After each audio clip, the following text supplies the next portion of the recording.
بنے بنائے سوٹ اور کپڑے کی تجارت کرنے والے بہت سے تاجروں نے اپنے شو رومز میں مرد و خواتین کے مجسمے اور مورتیاں لگائی ہوتی ہے، جن کو لباس پہنا کر سجاوٹ اور نمائش پیدا کرنا اور گاہکوں کو راغب اور متوجہ کرنا مقصود ہوتا ہے۔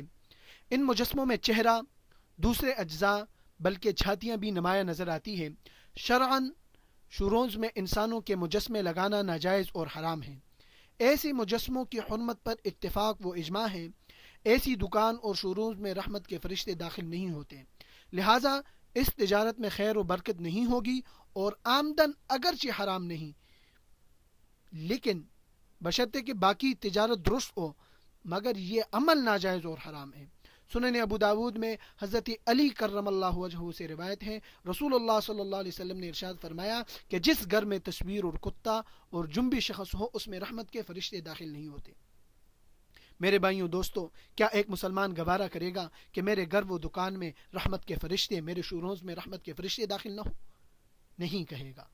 لیکن میرے بھائیوں دوستو، اگر ہم اپنے آپ کو صحیح معنوں میں مسلمان بنانا چاہتے ہیں تو ہمیں حضرت ابراہیم علیہ السلام کا پیروکار بننا ہوگا، اور بتوں کے ساتھ نفرت پیدا کرنی ہوگی اور نمرود کو شکست دینی ہوگی۔ میرے بھائیوں دوستو، ہمیں ابراہیم علیہ السلام کا پیروکار بننا ہوگا۔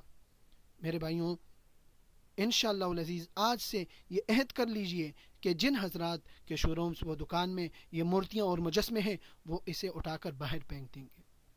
میرے بھائیوں دوستوں، بعض لوگ کہتے ہیں کہ بھائی گاہک ہی اندر نہیں آتے، تو بھائی بات یہ ہے کہ گاہک کو اندر لانے کے لیے اور بھی بہت سے صحیح طریقے ہیں جو جائز و حلال ہیں۔ اپنے اندر سچائی اور ایمانداری پیدا کر دیجئے اور اعتماد گاہکوں کو دلا دیجئے کہ بھائی یہ کاروباری آدمی سچا کاروباری ہے، اس کے پاس لوگ جوک در جوک آئیں گے۔ ایسے دکان بھی ہم نے دیکھے ہیں کہ جن وہ نماز پڑھنے جاتے ہیں تو لوگ اس کے انتظار میں بیٹھے رہتے ہیں کہ بھائی یہ دکان کب کھلے گی تاکہ ہم اس سے مال لے لیں اور اپنا کاروبار شروع کریں۔ تو میرے بھائیوں دوستوں، اسی طرح اپنی اعتماد اور سچائی ایمانداری پیدا کیجئے۔ اور ایک بات یہ بھی یاد رکھیں، بعض لوگ کہتے ہیں کہ بھائی ہم نے تو چہرے نکال دیے ہیں، اصل چیز تو چہرہ ہوتی ہے، اس لیے ہم مجسمے بغیر چہرے والے لگائے ہوئے ہیں۔ لیکن میرے بھائیوں دوستوں، اس میں بھی چھاتیاں نمایاں طور پر نظر آتی ہے،